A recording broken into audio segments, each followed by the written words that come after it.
नमः शिवाय। हर हर महादेव। श्री शिवाय नमस्तुभ्यम। सोमवार की प्रदोष पड़ती है तो शंकर भगवान कैलाश पर निवास करते हैं। मंगलवार की प्रदोष पड़ती है तो शिव काशी में निवास करते हैं। बुधवार की प्रदोष पड़ती है तो शिव रजत भवन में निवास करते हैं। गुरुवार की प्रदोष पड़ती है तो शिव गंगा के स्थल पर निवास करते हैं। शुक्रवार की अगर प्रदोष पड़ती है तो शिव नीलकंठ पर विराजमान होते हैं। शनिवार की अगर प्रदोष पड़ती है तो शिव शमी के वृक्ष के नीचे रहते हैं। और रविवार की जब प्रदोष पड़ती है तो शिव बेलपत्र के पेड़ के नीचे निवास करते हैं। महाराज, ये एकादशी शंकर से कह रही है कि आपका स्थान ये नहीं कि आप कैलाश पर मिले, उस बार को, उस तिथि के दिन, उस अनुकूल।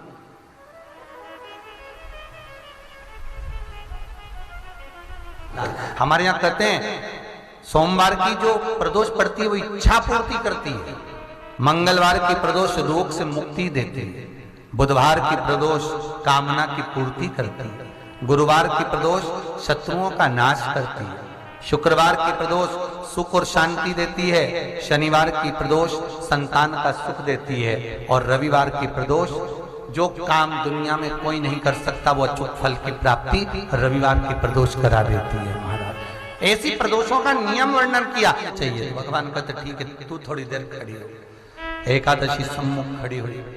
पार्वती जी ने जिस अंगुष्ठ का जल पीने के लिए लिया था हाथ में, बस पीने ही वाली थी, शंकर भगवान ने वही हाथ में जल लेकर एकादशी के हाथ में उसको देकर कहा, ले, ये मेरे द्वारा निर्मित एक व्रत है जिसे त्रयोदशी के दिन तूने मांगा है, मैं तुझे देता हूं। आज इस व्रत का फल मैं तुझे प्रदान करता हूं। अब तू जिस जीवात्मा को लेकर जाएगी उसका पाप प्रबल नहीं होगा। किसी स्त्री, पुरुष, बालक, बुजुर्ग जो भी होगा जिसने प्रदोष का व्रत करा होगा, वो जीवात्मा को तू किसी फल की कामना से नहीं, स्वतः ही लेकर चली जाए।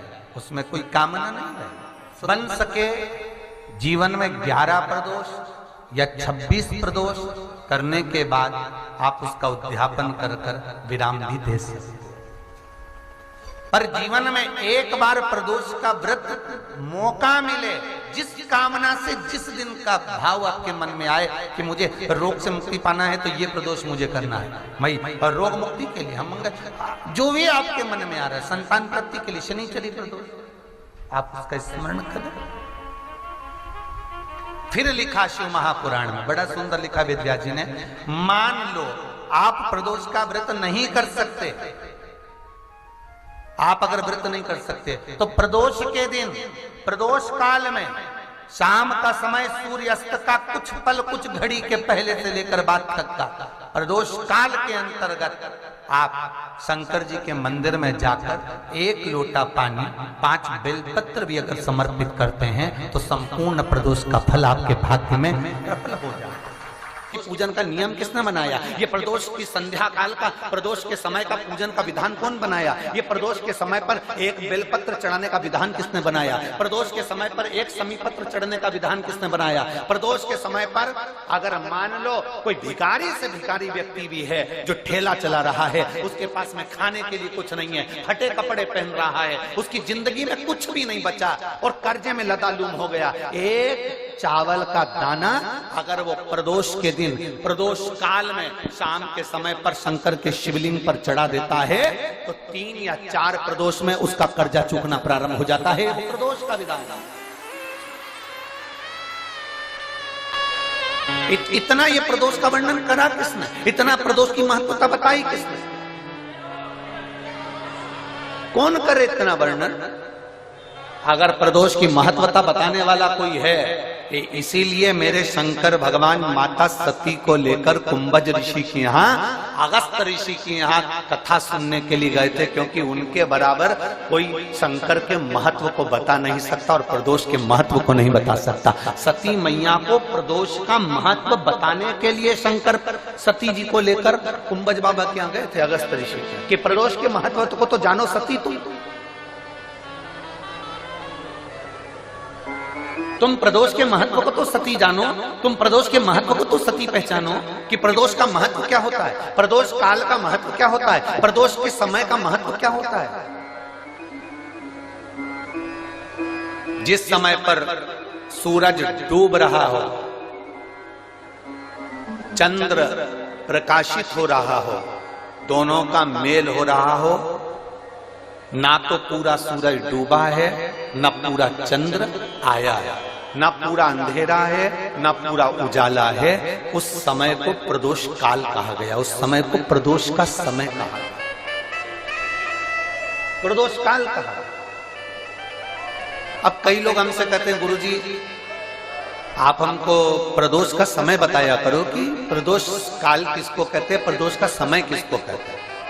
अब एक बात हम आप सबसे कहना चाहते हैं, जितने लोग आस्था चैनल पर सुन रहे हैं, जितने फेसबुक यूट्यूब पर सुन रहे हैं और जितने रेवाड़ी की इस पवित्र धरा पर कथा को सुन रहे हैं, आप सबसे एक बात कहना चाहेंगे, अगर हम समय देखकर बताएं आपको कि शाम को 6 बजे, 6:30 बजे, 6:30 पे लेकर 7:30 के बीच में ये समय है, या 5:30 से लेकर 6:30 तक का ये समय है, या हम तुमको बोल दें कि इतनी बजे ये समय प्रदोष काल का रहेगा या इतनी बजे ये समय रहेगा, तो देखिए कभी कभी ठंड का समय आता है तो दिन जल्दी ढल जाता है, कभी कभी गर्मी का समय रहता है तो दिन बहुत लेट ढलता है।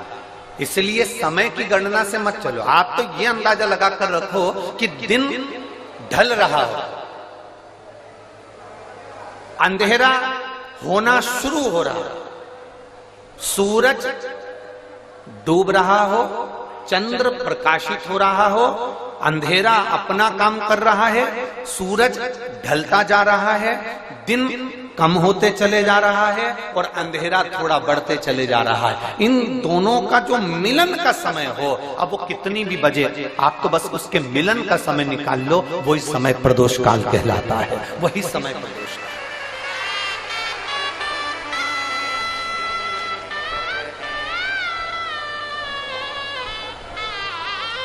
अब प्रदोष काल की पूजन का विधान किसने बनाया?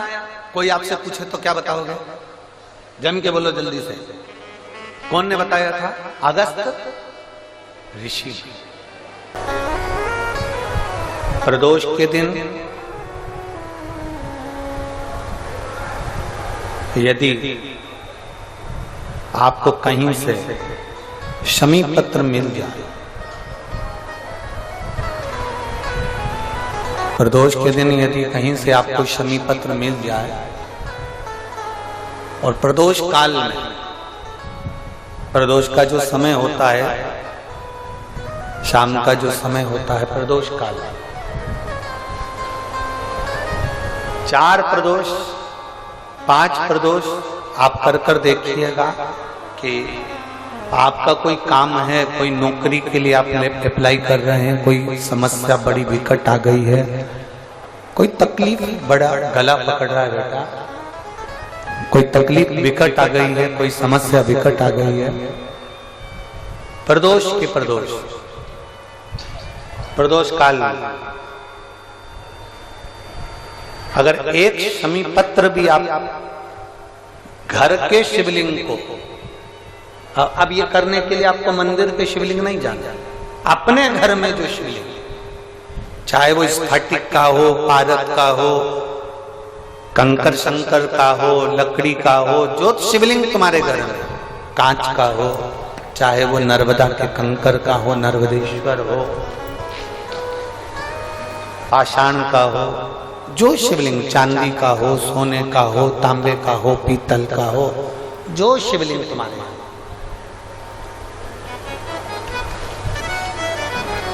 एक शमी पत्र यदि आप भगवान शंकर के शिवलिंग पर समर्पित कर रहे हो और उस शमी पत्र को उठाकर रात्रि को 9:15 की जो एक मुहूर्त होता है, एक समय होता है, जिस समय पर हम अपने मन की बात भगवान शंकर को कहते हैं, पूर्व में भी इसका वर्णन हम कर चुके हैं कथाओं में। उस 9:15 पर वो शमी पत्र को उठाकर एक कागज में, एक कटोरी में उसको रखते थे। 4 या 5 प्रदोष के उस समी पत्र को अपने पास में रखिए और जिस कार्य के लिए जा रहे हो उसको जेब में ऊपर के भाग में उसको रखकर लेकर जाइए। आपका वो कार्य सफल होकर ही रहेगा, वो रुक नहीं सकता। शमी पत्र में इतना बल होता है, प्रदोष का जो शमी पत्र होता है वो बड़ा बलवान होता है, बड़ा